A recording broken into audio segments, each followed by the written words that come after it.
हरे Krishna everybody. आज का topic बहुत इम्पॉर्टेंट है हमारा। भगवत गीता से मैं एक श्लोक आप लोगों से डिस्कस करना चाहती हूँ और ये श्लोक इस बात का जवाब है जो लोग ये सोचते हैं कि उनके जीवन में जो भी कष्ट आए हैं, जो भी दुख है, वो भगवान की वजह से आए हैं। अक्सर लोग ये कहते पाए जाते हैं कि भगवान तुमने हमको इतना कष्ट मुझे को क्यों दिया, मेरे ही साथ ऐसा क्यों हुआ। ऐसा नहीं होता है कि भगवान को क्या मज़ा आता है हमको दुख देने में, कि हमको किसी भी रैंडमली किसी को भी चूज़ कर लिया कि लो तुमको मैं सबसे ज़्यादा दुख दूंगा और तुम जो हो बहुत, दूसरा जो है बहुत मेरा फेवरेट है इसलिए मैंने उसको नहीं दुख दिया, तुमको दुख दिया। ऐसा नहीं होता है।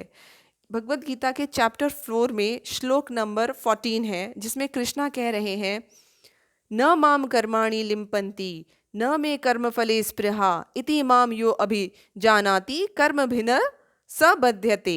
There is no work that affects me nor do I aspire for the fruit of action. One who understands this truth about me also does not become entangled in the fruitative reactions of work. Krishna कह रहे हैं कि उनको he do not aspire for the fruits of action. उनको किसी भी action के fruits को एंजॉय करने की कोई भी आशा नहीं है, ना ही वो करना चाहते हैं। क्यों? क्योंकि कृष्ण जो हैं आत्मा राम हैं, वो आत्मा राम है। उनको एंटरटेनमेंट की, किसी और से एक्सपेक्टेशंस रखना या किसी को परेशान करके मज़े लेना ऐसा नहीं है। वो अपने आत्मा में ही रमण करते हैं।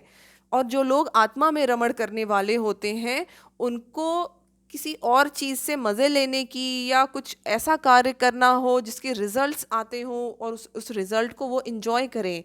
जैसे हम अपने काम के रिज़ल्ट्स को तुरंत इन्जॉय करना चाहते हैं।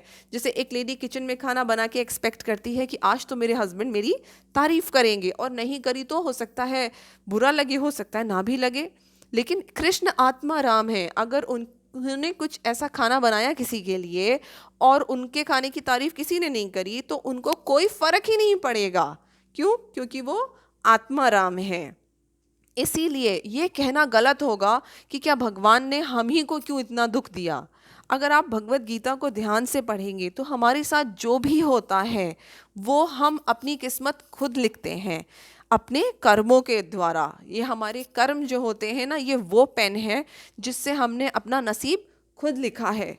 बहुत से लोग कहते हैं मैंने इस जीवन में तो इतना बुरा कुछ किया ही नहीं था, कितने भले थे बेचारे, लेकिन कितना झेलना पड़ा। ऐसा इसलिए होता है क्योंकि वो अपने पिछले जन्मों से अपने कर्मों को, अपने प्रारब्ध की पोटली को साथ में लेकर के आए हैं, उसकी वजह से हमें झेलना पड़ता है। अगर आज आप सक्सेसफुल नहीं हुए हैं तो खाली श्रम करने में, हार्ड लेबर करने में नहीं लगे रहिए, अपने कर्मों को भी सुधारिए। मेहनत तो करिए ही करिए, लेकिन अच्छे कर्म करिए तो चीज़ें अपने आप ही अच्छी हो जाएंगी। हरे कृष्णा।